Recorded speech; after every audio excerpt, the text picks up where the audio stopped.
ఒకవేళ పెళ్లి చేసుకోకపోతే అనే దాని గురించి నేను మా ఫ్రెండ్ మాట్లాడుతుండగా వచ్చిన మాటలు ఏంటంటే, ఒక స్టేజ్ వరకు చాలా బాగుంటుంది.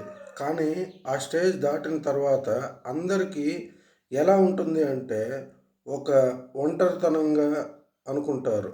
వాళ్ళకు ఎంత డబ్బున్నా, చుట్టూ ఎన్ని లేనట్లున్నా, అన్నీ ఉన్నా ఏదీ లేనట్లే ఫీల్ అవుతూ ఉంటారు.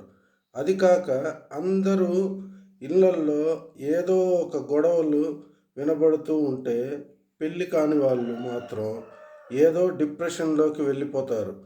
వాళ్ళ చుట్టూ ఎవరు లేనట్లు ఫీల్ అవుతూ ఉంటారు. అదే పెళ్లి చేసుకుంటే ఒక స్టేజ్ వచ్చిన తర్వాత ఇద్దరూ ఏదో ఒకటి తిట్టుకుంటూ, మాట్లాడుకుంటూ గడిపేస్తారు. ఒకవేళ కూతురు పెళ్ళుంటే తనకి ఎలా పెళ్లి చేయాలి అని, ఎలాంటి వాడికిచ్చి పెళ్లి చేయాలి అని, ఇలా ఉంటుంది అని ఆలోచిస్తూ ఉంటుంటారు.